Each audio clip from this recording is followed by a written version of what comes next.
Hello and welcome to the AttendStar Happy Hour Podcast, where we talk about all things ticketing, marketing, and logistics.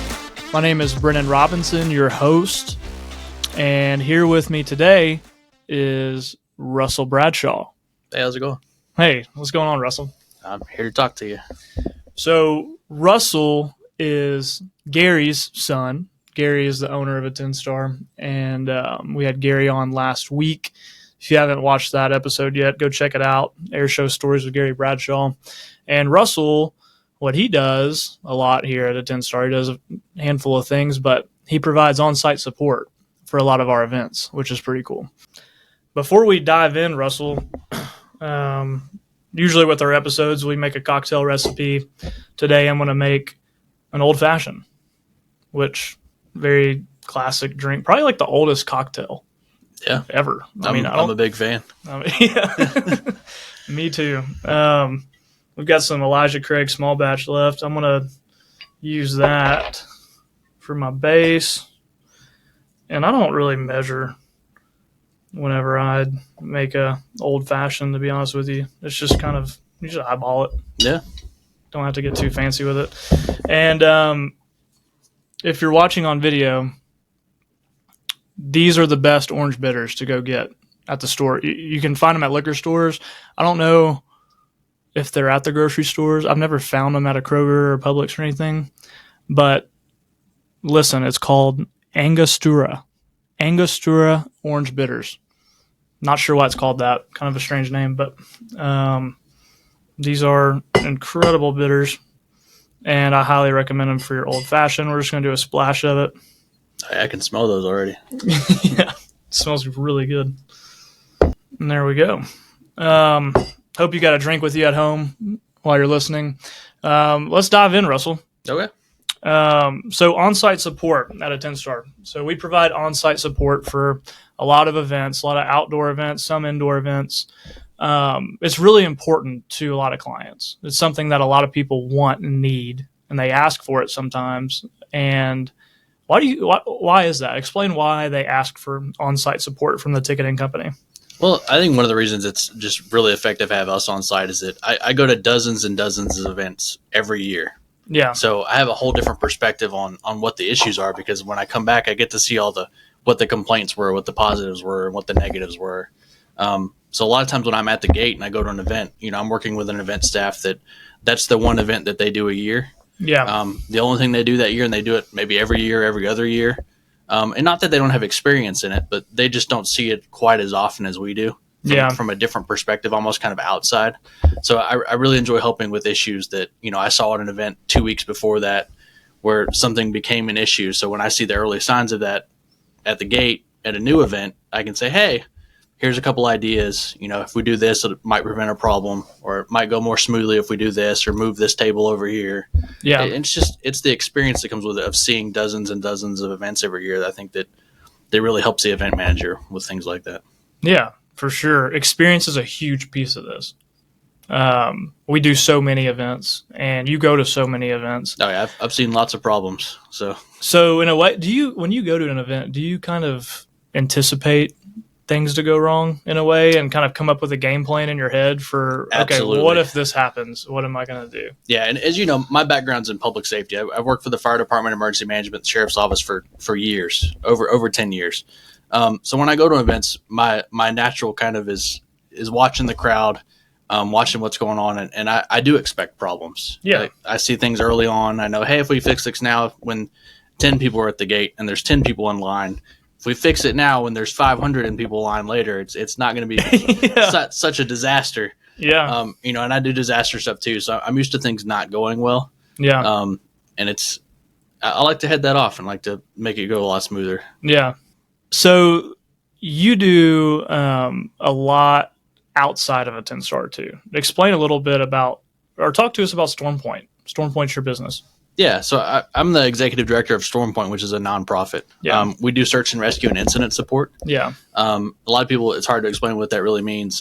Because everyone on my team at StormPoint has a background in public safety of some kind, we're all public safety and military. There's 8 people on my team. We specialize in going with FEMA to large natural disasters like hurricanes every year, tornadoes, floods, mostly stuff that does to do with bad weather. And then we specialize in flying a lot of drones. So we do search and rescue, a lot of searches, and we support incident teams like either the local fire department or the local EMA. Basically, when everything goes bad, we're there to make it better. You chase hurricanes. I do. It's weird. Yeah, it's.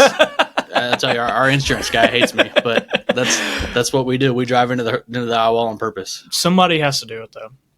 You know, somebody's got to be there. Yeah, usually we're the only ones there, so I don't know if somebody has to do it, but that's what we do. Right. Yeah, this is pretty cool, and I think it's really cool because you are able to connect really well with EMS at events too. Yeah, and so a lot of my guys on my team, we teach to public safety agencies nationwide. So I've been really lucky when I go to air shows in California and Florida and New York and other places where usually when you have a large incident like that and you have hundreds and hundreds of public safety personnel, there's probably one of them there that I already know. Yeah. We've been able to jump right in with some people or call ahead or send an email before we show up and say, hey, I'm going to be there. You know, do you need anything? Drone detection stuff you got going on? Yeah. Do you need intelligence things, stuff like that? So, and you've got the communication channel too. You got that radio on. Oh yeah. You know everything that's going on around us. I do carry a lot of interoperable radios with me so that if I show up somewhere in even of a different state, usually I can communicate with the first responders that are in the area as necessary if they want me to. Of course, I ask. We try to coordinate a lot of stuff. There's a lot of people who don't think of, like, even when it comes to on-site support, when you have the local PD and they're expecting 100,000 people to show up in a weekend. Yeah. You know, it could be a traffic nightmare if you're not ready for it. So a lot of times we get there early, and because I do have contacts in public safety and I understand what their problems are as well, even if it doesn't directly pertain to AttendStar, I want the entire event to go better. Yeah. So I can reach out to public safety, and then AttendStar has tools with the ticketing where we know we sold, 40,000 tickets from this zip code near the event and 10,000 tickets from this zip code near the event. And I can tell law enforcement, hey, your majority of your cars or 40% of your traffic is going to come from this direction off the interstate. Yeah. And it's stuff like that I think that you don't see other companies really doing. No, not at all. Yeah. It makes a big difference, or it can make a big difference. Information is key for stuff like that. So yeah, safety, attendee experience. I mean, it's tenfold.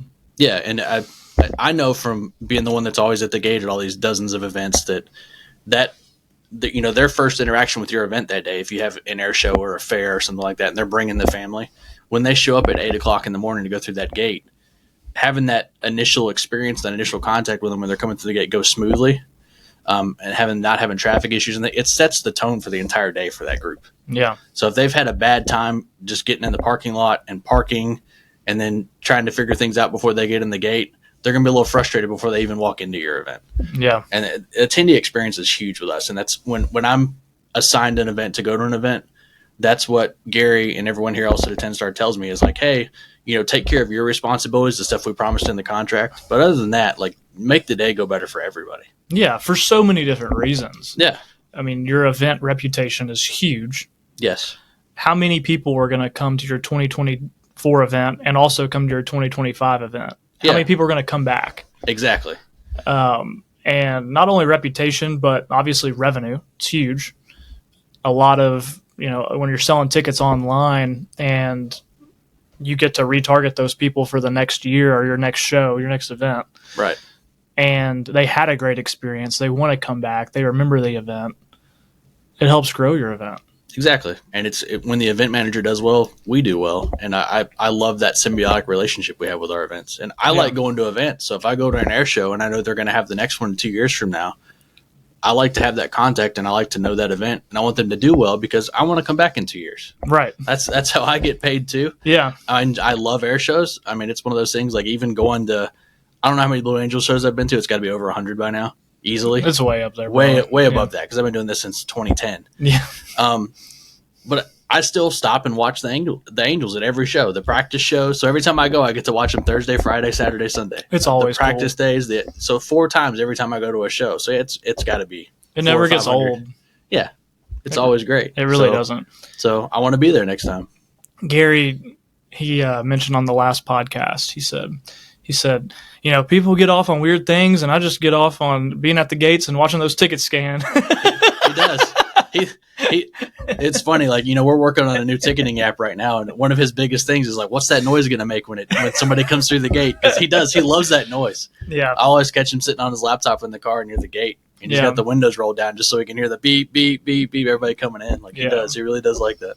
Yeah, satisfying. Yeah. It's one of those oddly satisfying things. Yeah, it's true. That'd be a good Instagram post. Oddly satisfying from your ticketing company. Yeah.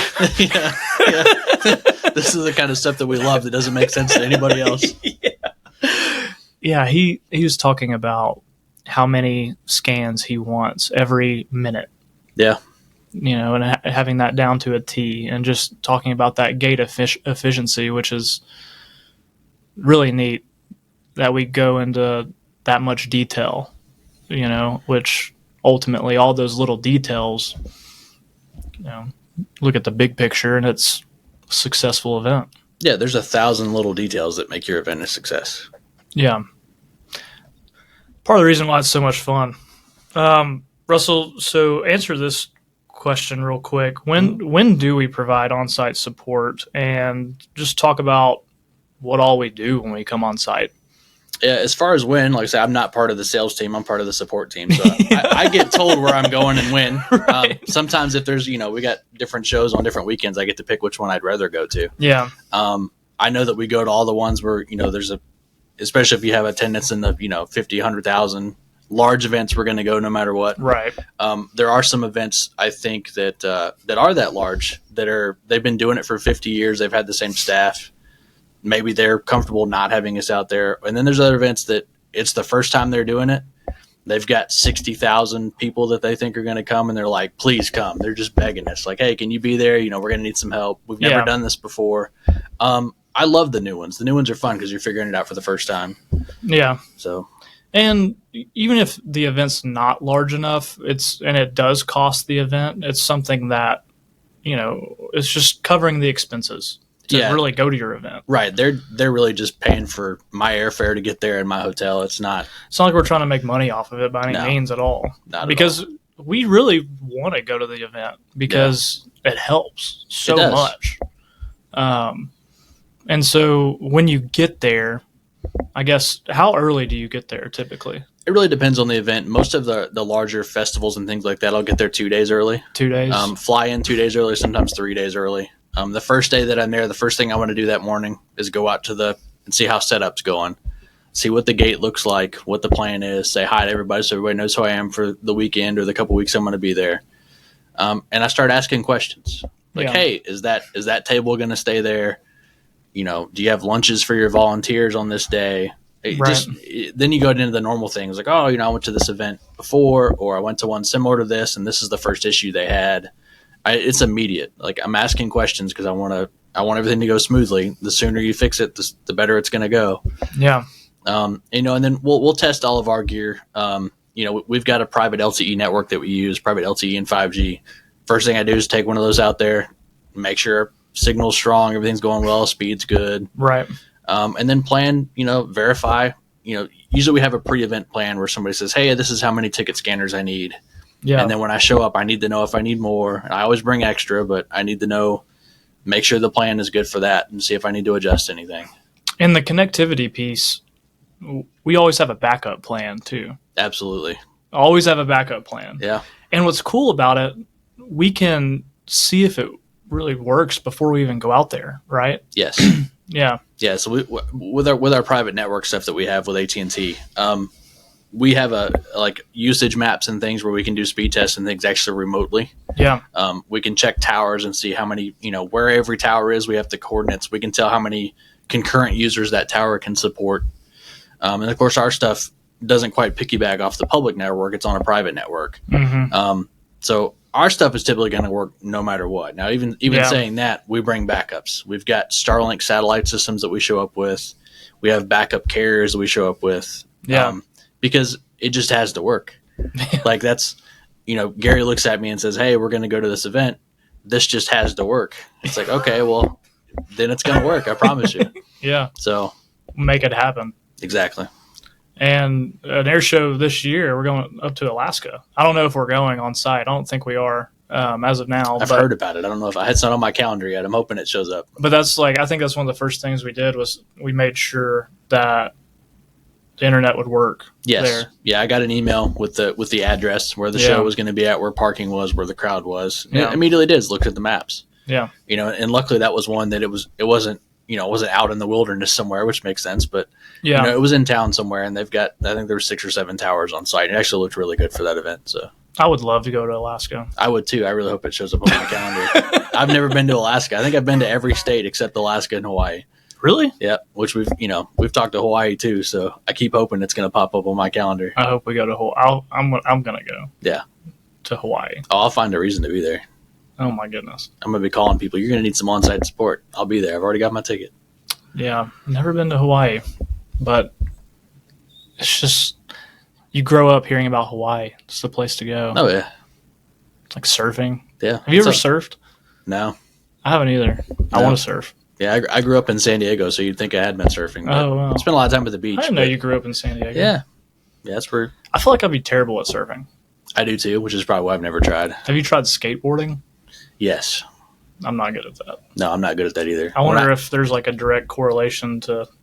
I don't know. How good you are at surfing. I'm pretty decent at snowboarding. Or snowboarding. Oh, yeah. I can snowboard. That's fine. I used to do that when I was in high school. Isn't there like a 3-day rule with snowboarding? Because I went to Snowshoe, West Virginia one year, and it took me 3 days to figure out how to snowboard. Yeah, I can tell you the first day was awful. Yeah, I look like I shouldn't be there. You don't want to be there. No, it's like you're miserable. I was sore, and of course the kiddie slopes that they let you practice on are so compacted that the snow hurts when you fall down. So I was so sore after the first day. Yeah. But yeah, it was like second or third day, so maybe just 3 days. But when I got to use the lift and go up higher up the mountain where it wasn't so compacted, it was actually really nice when you fell down. I was like, oh, okay, this is not so bad. Yeah. When it clicks, it clicks. Yeah. It's really fun. That's about how it happened. It never clicked for me with skateboarding. No, that was just a bad time all around. There's a new skate park that they're about to start building in Murfreesboro. I saw that. A little south of here at the Smyrna Airport. Yeah. Should be pretty cool. So going back to your role at AttendStar, I think it's really important that someone in your role, anybody providing on-site support, they have to be a problem solver. Yes. Have to be a problem solver. Yeah, and I joke with people sometimes. I even have a shirt that says professional problem solver. Do you really? Yeah, I do. Yeah. Do you wear it to events? I've not worn it to an event. I'm always wearing my AttendStar stuff. Oh, that's true. I should get an AttendStar one that says that. That's a good idea. Make an AttendStar shirt that says that on the back. Yeah. I like that. That's what I always tell people. Maybe we'll wear those to IAFE and ICAST. There you go. This year. Yeah. That's what I feel like when I show up on site. Yeah. Because I'm looking at 500 different things, and it only takes 2 or 3 of them to really cause chaos. So there are a handful of stories, I'm sure, where you can think of, days where you saved the day. In a way, I mean, well, not in a way. You did save the day. One that we've touched on, I think last episode with Gary. Actually, we talked about what happened in Grand Junction a little bit. Yeah, but we didn't really go into detail at all about it. We just kind of briefly mentioned it. So they had a couple of challenges at that show. I loved that show. I want to go back to that one too. I mean, it was great. The backdrop with the Colorado mountains in the background. Did you see some of the pictures I sent you? Looked beautiful. Yeah, the pictures were amazing. So scenic. And It's the Blue Angels. Yeah.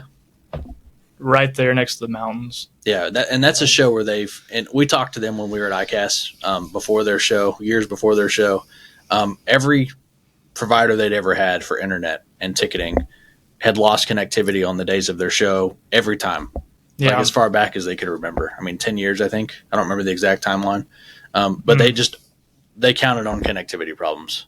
Yeah. And of course, the more connected everybody gets with your food vendors and everyone else that comes to the show is more and more reliant on credit card sales than cash and things like that. So like every year it becomes more and more of a problem. Right. And it was a huge deal for them. And they asked me at ICAST, about connectivity, and we talked about our private stuff, and I was like, it will work. And then if it doesn't, I still bring backups. Just like Gary always tells me, it has to work. So yeah. I went in with that mindset. I mean, we brought Starlinks with us. I think we brought 3 Starlinks, separate Starlink systems. The systems we bring are they're not standard Starlinks. They're boosted a little bit. So they've all got a 2,000 and 3,000 foot range on the Wi-Fi. Hundreds of megabits down for the speed. So, I brought all that with the anticipation of, I'm probably going to have to use this. Yeah. And it got to a point where our stuff still worked. Our private network stuff with our ticket scanners never stopped working, which was great. They got a little slow, which was kind of what I expected because the town is not meant for as many people that show up to that air show. Right. And it's on the outskirts of town up in the mountains. There's only 2 towers that serve that airport. So I thought this could be a problem. And then it turned out it wasn't really a problem for us, but they had food trucks and private food vendors for their air show. Yeah. All over the airport. And then they had ATM machines. So basically on Saturday when the show opened up and we had, once we got over 20 or 30,000 people, as expected and as they told me, the public cell networks just stopped working. Which when your food vendors are taking credit cards, that's one thing. And then, their Square machine stops working. Well, now they can't do that. So now they're like, oh, well, now we'll take cash. Well, I don't know how many people are like me. I don't really carry cash anymore. I'm not really opposed to it. It's just a convenience thing. Yeah. So, even at that show, I didn't have cash. And then, the air show staff are running around trying to figure out what to do because the ATM machines are on the same public cell network. So that, your food vendors can't take credit cards. Yeah. Now your ATM machines don't work anymore because they can't check with the bank and give you cash. Like they're there, but they're powered and ready to go, but they don't have communication with the banks anymore. And so you had lines of people at the ATM machine that didn't know what to do. They got kids with them and stuff. They can't buy food. And so I just told the air show staff, I was like, is this a problem that you want me to fix? And I think they were a little surprised. They were like, well, how are you going to do that? Well, I found the ATM guy that was running around like crazy trying to figure out what to do because he's losing money. He doesn't get all his ATM fees and everything. Yeah. And I told him, I said, does this need to work? And he's like, I need this to work. And I was, we'd already set up all the Starlinks and anticipation. We even had one up on the control tower. Up on the roof of the control tower, we put a Starlink up there. Dang. Between that and then the other one we set up at another gate, just with 2 of them, we covered the entire air show, the public area of the air show. Did you have to climb up there? So they had stairs to get up there. Oh, there were stairs? Yeah, we did. So we had to go out. We had to get the airport maintenance guy to let us out on the roof and set up the Starlink, run some extension cords out there. But it's kind of picturing you climbing up a ladder with the Starlink. It wasn't quite that bad. Yeah, luckily I didn't have to do that. We got those set up. We did that Saturday morning at 6, 7 o'clock in the morning. It was one of the first things we did because we're like, this is just going to be on all day. Yeah. And when we need it, we can just connect to it. And we were ready to go. And as soon as the ATM guy was like, hey, I don't have internet, I need this. And then the food vendors didn't have internet. And then from the moment I asked if they wanted us to solve the problem until all the ATM and food lines were working was less than 20 minutes. Boom. Yeah, because, it wasn't just me there. I had help. My partner John was there. And that's all we did. We went to all the food vendors. We grabbed the little Square machine. Hey, can I change the setting on this for you? Yeah. Connected it to the Starlink Wi-Fi. Connected the ATM to the Starlink Wi-Fi. All the lines were gone in 45 minutes. Mm-hmm. And everybody was happy. And that's not even something that AttendStar wouldn't have lost money on that. Yeah, no. But it was the right thing to do for the show. For sure. Absolutely. And it's the first time they had that kind of connectivity in, you said 10 years? Yeah. They'd always had issues. And that was 11 a.m. on Saturday. The whole rest of the weekend went great. Yeah. So. That's awesome. Yeah, the great thing is on Sunday, all the food vendors still had our password and everything saved on all their devices. So we never even heard about it on Sunday. It's amazing, too, what you can do with someone like John with you at even a fair that has so many gates. Yeah. And covering all that ground. You usually, I guess, get a golf cart, don't you? If we can. Sometimes even the fairs, like the ones we've been to, like I'm Big Butler, even if you get a golf cart, it doesn't mean you can drive through the crowd. It gets so busy at one point, you're walking anyway. But, it's helpful. A lot of the air shows, you get gates that can be miles apart, depending on how the airport's laid out. So you'll have to have a golf cart or something. So, usually we're speeding around and checking on different gates. And, we pre-plan it to a level that we don't expect an emergency or to have to be at the gate. Yeah. But we're still around. John and I and other AttendStar staff, we try not to get stuck scanning tickets ourselves, but to just be available the entire time. Right. We're usually standing 20, 30 feet back behind the gate and just watching the big picture. Yeah. And then sometimes that comes down to, before the gates open or after the gates open. Like we've had a lot of them where, as soon as they start getting backed up around 10 or 11 and it gets really busy at some of the events, because they have different times that they get really busy and they get just huge influx of people all at the same time for whatever traffic reasons or whatever it is, they have to change their game plan on the fly. Yeah. And some of them will try to move lines around or open new lanes, and so I'm there for that. I've got extra devices in my pocket the whole time, and they say, hey, I want to scan faster. I just brought 4 more volunteers over here. I know we've got 4 gates. We're going to do 6. Mm-hmm. No problem. Pull them out of my pocket, turn them on, show them how to use them real quick. 5 minutes, we're up and going. Yeah. So.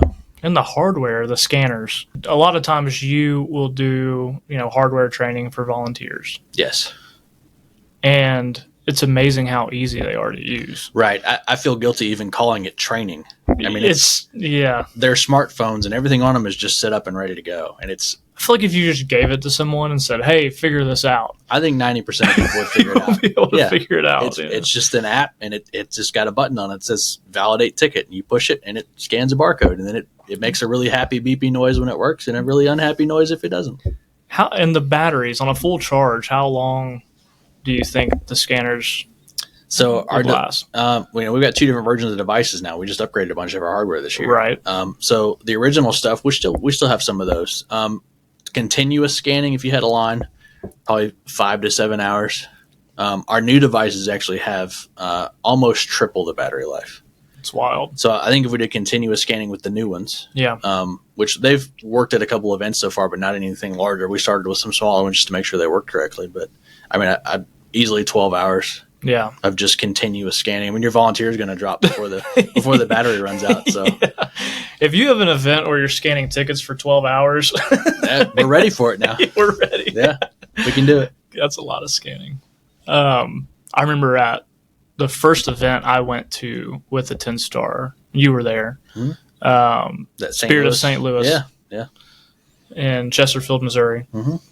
and we did a quick tutorial with our hardware with probably 15 volunteers, maybe more. Yeah.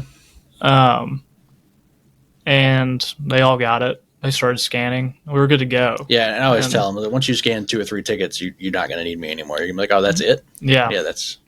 Yeah, you scan a ticket, it's valid. You see a green screen, it's not valid. You see a red screen. Yeah. And it's just right. Real quick. You spend more time telling them, who to talk to if they have a problem more than you do showing them how to do something. Right. Like if it is a red ticket, usually they have the show staff has a gate manager or something. Somebody they ask that question to, like, hey, this person needs help.